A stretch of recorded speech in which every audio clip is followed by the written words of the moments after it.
말씀의 제목을 함께 읽겠습니다. 시작. 하나님 앞에 의로운 자. 하나님 앞에 의로운 자. 욥기서 9장을 통해서 이 말씀의 제목으로 우리가 함께 은혜를 받고자 합니다.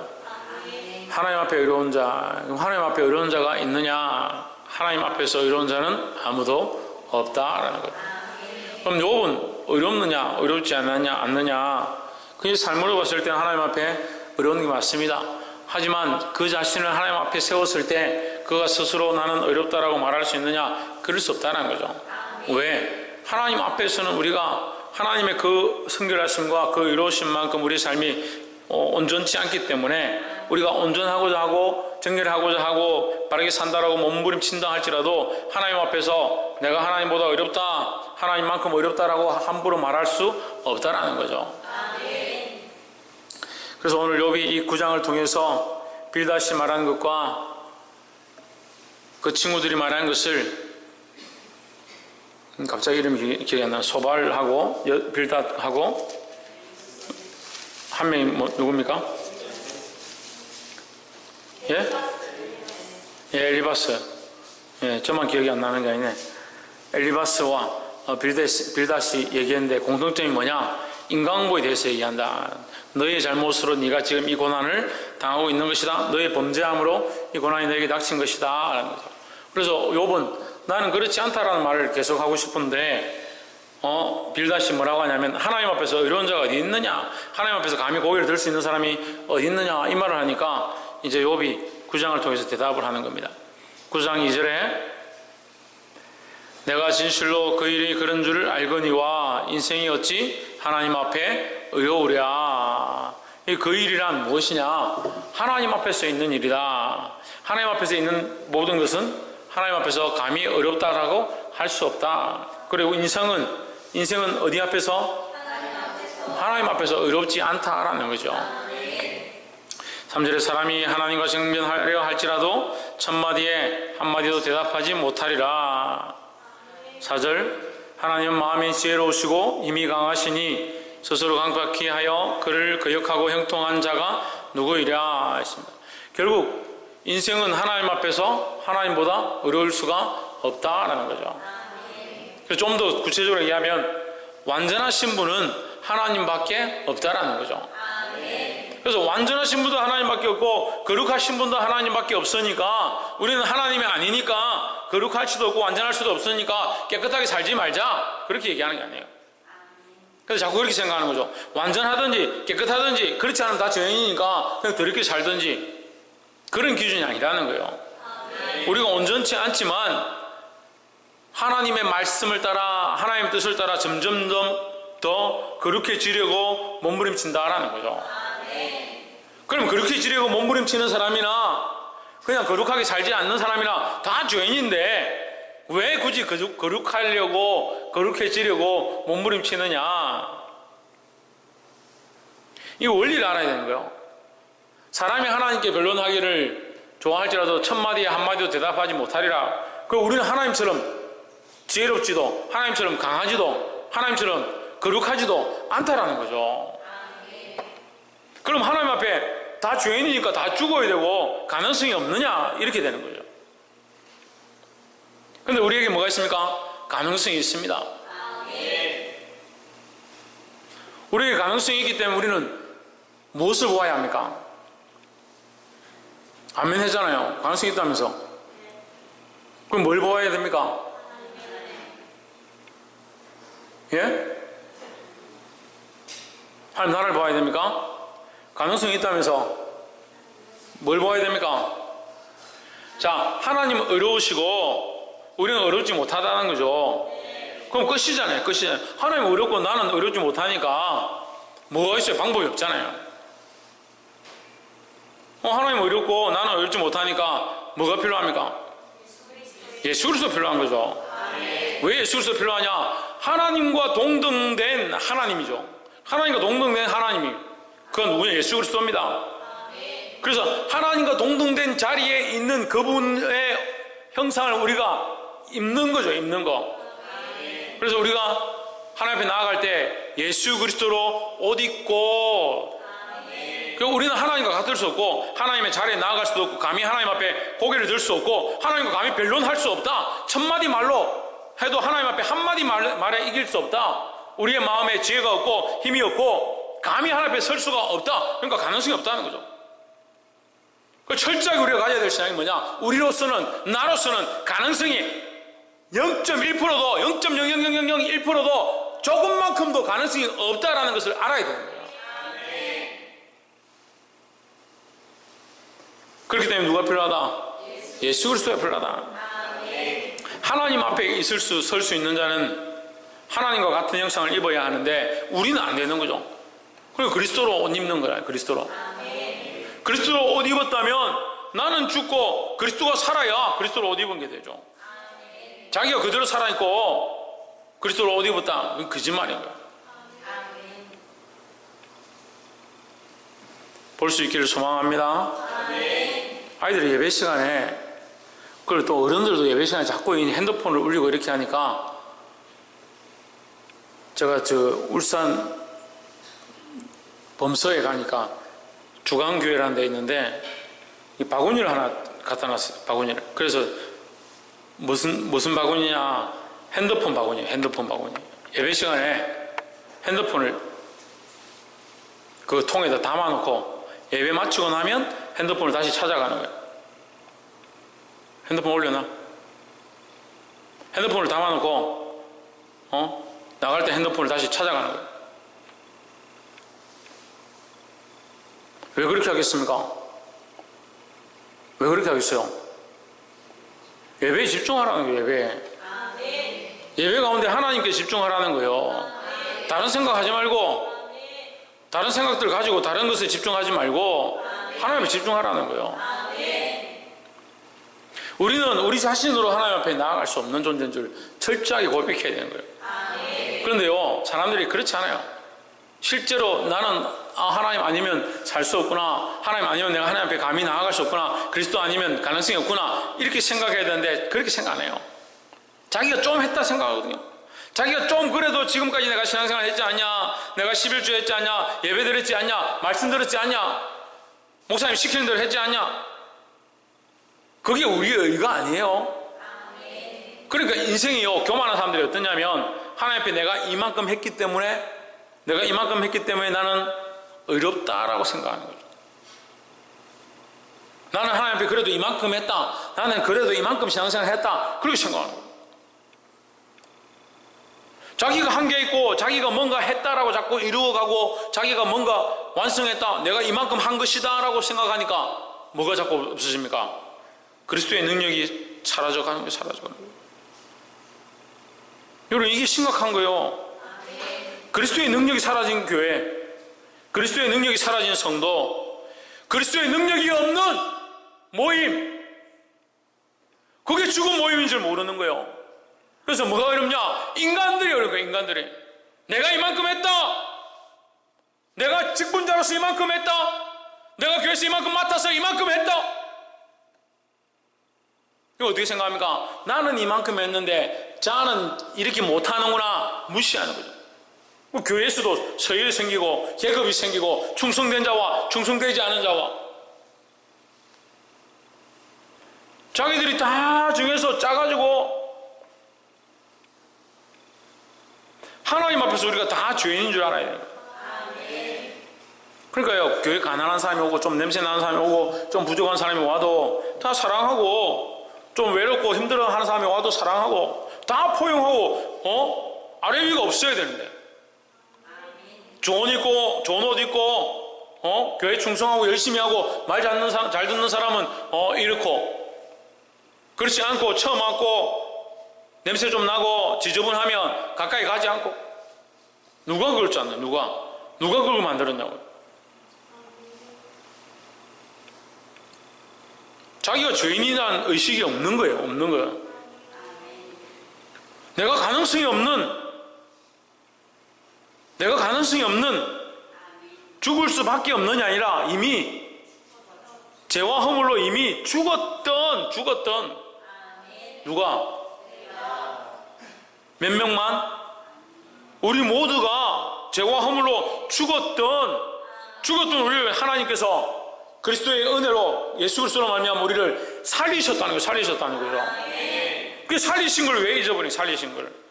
자기가 한 게 아니잖아요. 그래서 철저하게 하나님 앞에 설 때는 하나님 앞에서 우리는 어렵지 않다는 것을 보아야 한다는 겁니다.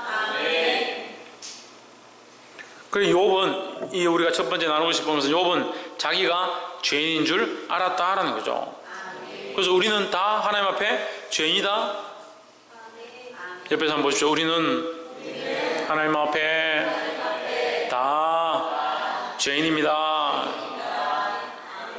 15절 가령 내가 의로울지라도 감히 대답하지 못하고 나를 심판하실 그에게 간구하였을 뿐이며 16절 가령 내가 그를 부름으로 그가 내게 대답하셨을지라도 내 음성을 들으셨다고는 내가 믿지 아니하리라.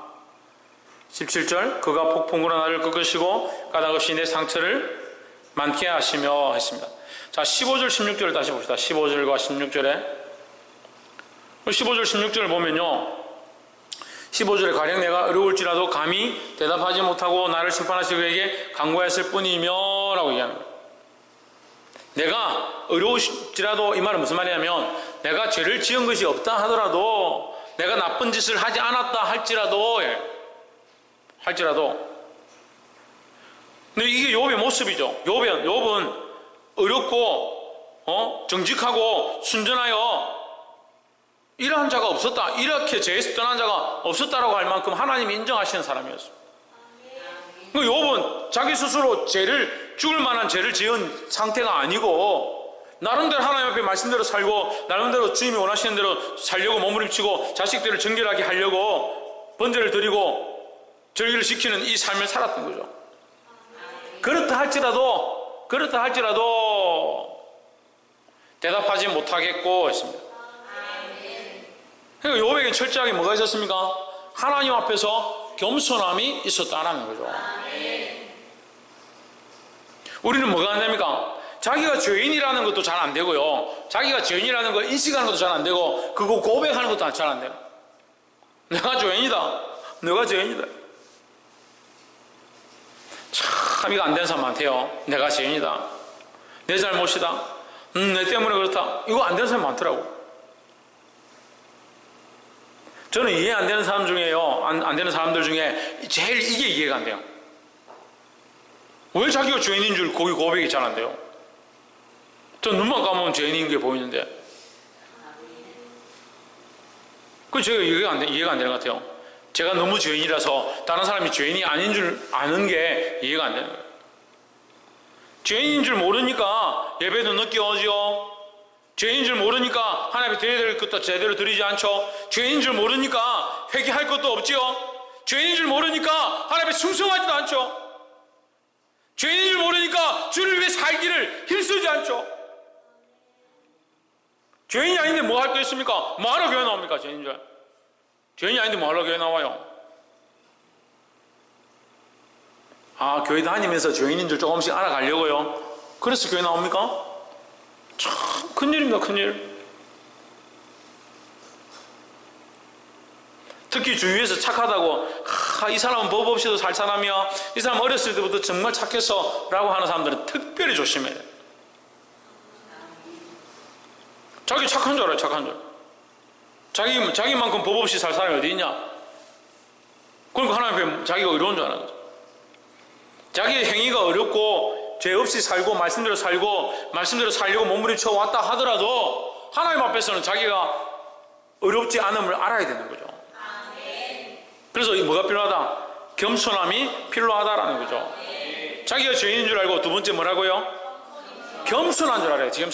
겸손할 줄 알아야 된다는 거예요. 겸손할 줄 모르는 게 문제다는 거죠. 우리가 죄인인데 하나님 앞에 회개하고 정결함을 입었고 또는 말씀대로 살았고 나름대로 묵상하고 말씀 안에 깨어 있어서 우리가 나름대로 죄를 짓지 않고 했다 할지라도, 가령 그렇게 했다 할지라도 하나님 앞에 왔을 때는 대답하지 못할 자가 돼요. 하나님 그 의로우심 앞에 우리의 의로움이 비교가 되겠냐는 거예요. 우리의 선행 자체가 우리의 실천하는 행위 자체가 어떻게 하나님의 의로우심과 거룩함 앞에 비교가 되겠느냐. 그래서 우리가 또한 우리의 선행도 마찬가지고 또 한 가지 더 있죠. 그리스도로 옷 입은 이 모습 또한 뭡니까? 우리의 그리스도로 옷 입은 이것 또한 뭡니까? 하나님의 은혜죠. 하나님의 은혜죠. 은혜를 입은 사람이 무슨 큰 소리를 쳐요? 은혜를 입은 사람이. 은혜인 줄 아는 사람이 어떻게 큰 소리 칩니까? 나는 아무 가능성이 없었던 사람인데 그 사람에게 은혜를 입어서 내가 지금 이 정도 되었다 하면 볼 때마다 감사하다고, 이렇게 부족한 사람을 이렇게 도와줘서 고맙다 그러고 그렇게 해야지. 같이 괜찮아지니까 뭐 지나내나. 그 은혜를 모르는 사람이잖아요. 우리는 하나님의 은혜를 아는 사람이 되어야 되는 거예요. 그래서 하나님의 은혜를 아는 사람들은 뭐 할 수 있다? 겸손할 수 있다. 겸손할 수 있다는 거예요. 옆에 사람 보시죠. 겸손을 힘씁시다. 어디에서? 하나님 앞에서. 하나님 앞에서 겸손을 힘쓰는 자가 참 의로운 자다라는 거예요. 자, 그럼 정리해 봅시다. 하나님 앞에서 의로운 자는 뭘 해야 됩니까? 죄인임을 아는 자예요. 죄인임을 아는 자. 죄인임을 아는 것이 의로운 자의 모습이라는 거죠. 이게 참 아이러니하게도요, 어렵다라고 하나님 앞에 인정받을 수 있는 사람은 자기의 죄임을 알고 자기가 죄로 말미암아 죽었던 자임을 아는 사람이라는 거죠. 두 번째는 뭡니까? 하나님 앞에 의로운 자는요, 겸손한 사람이라는 거죠. 자기가 다 했고 자기가 다 이루었다라고 생각하는 것이 이미 뭐다? 겸손하지 않은 것이라는 거죠.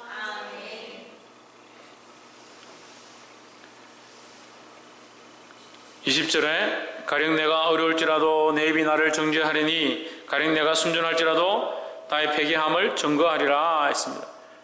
결국 뭐요? 나는 온전할지라도 내게는 연약함이 있다라는 거죠. 그래서 우리가 육신을 입고 있는 인상엔 우리가 하나님처럼 의로울 수는 없다라는 거죠. 그럼 항상 어떻게 해야 합니까? 하나님 앞에 죄인임을 알고 겸손해야 한다는 거죠. 마지막 세 번째로 32절을 봅시다. 32절에 하나님은 나처럼 사람이 아니신 즉 내가 그에게 대답함도 불가하고 대질하여 재판할 수도 없고. 33절에 양측 사이에 우리 사이에 서로 사이에 손을 얹을 판결자도 없구나.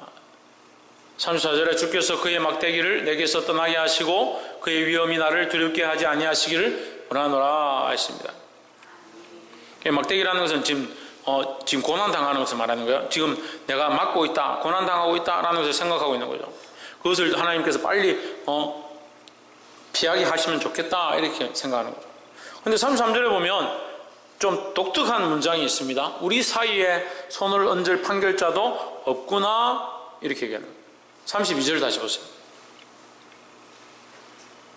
32절에 하나님은 나처럼 사람이 아니신 즉 내가 그에게 대답할 수 없으며 함께 들어가 재판을 할 수도 없고 하십니다.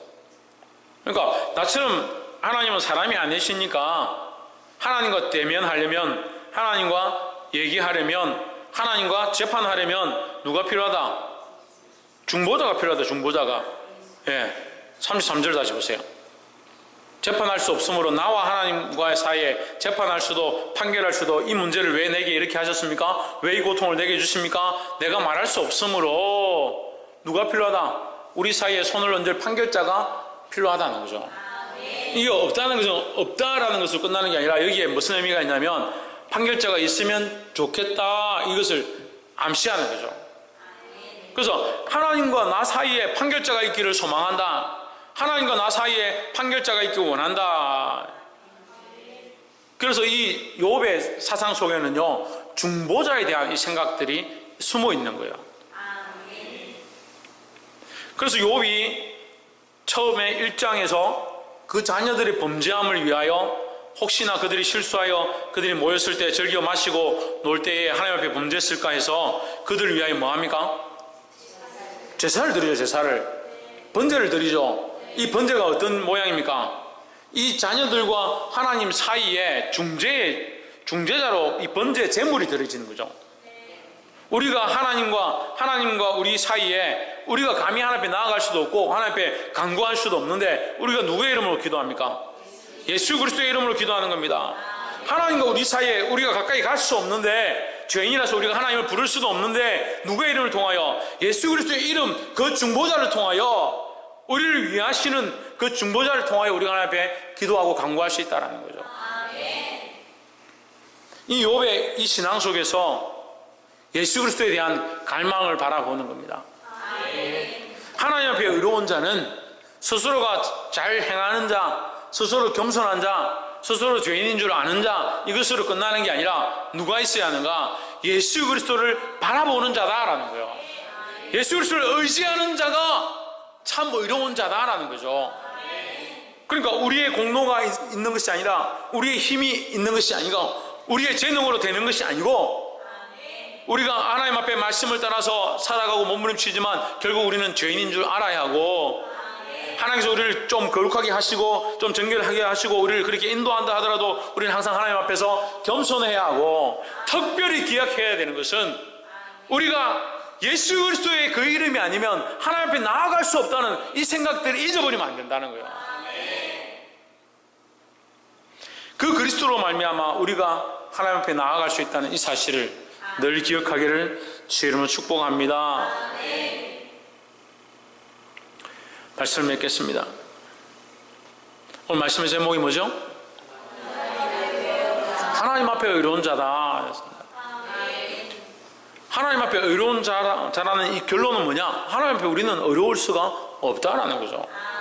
그래서 우리는 다 뭐다? 죄인이다라는 거죠. 근데 이 하나님 앞에 우리가 어려울 수 없지만 하나님께서 우리를 의로 여겨주시는 모양들을 세 가지로 나누면, 첫 번째, 죄인인 줄 아는 자.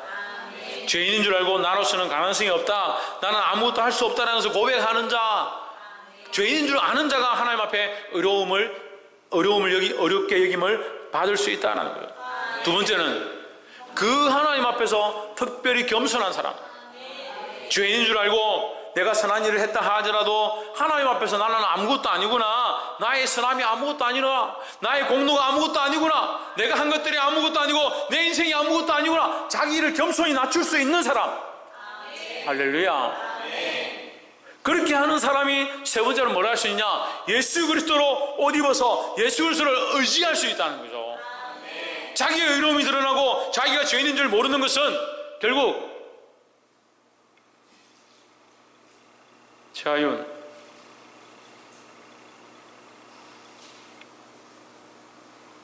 결국 뭐가 없느냐? 예수 그리스도를 의지할 수가 없는 거죠. 우리는 예수 그리스도를 의지하는 사람들이 되어야 합니다.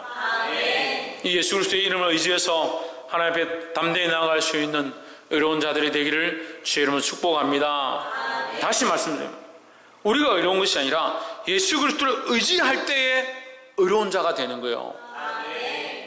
이 사실을 항상 기억하고 죄인 줄 깨닫고 겸손하고 예수 그리스도를 의지하여 하나님 앞에 담대히 나아가는 저와 여러분 되시기를 주 예수 그리스도 이름으로 축복합니다. 기도하겠습니다.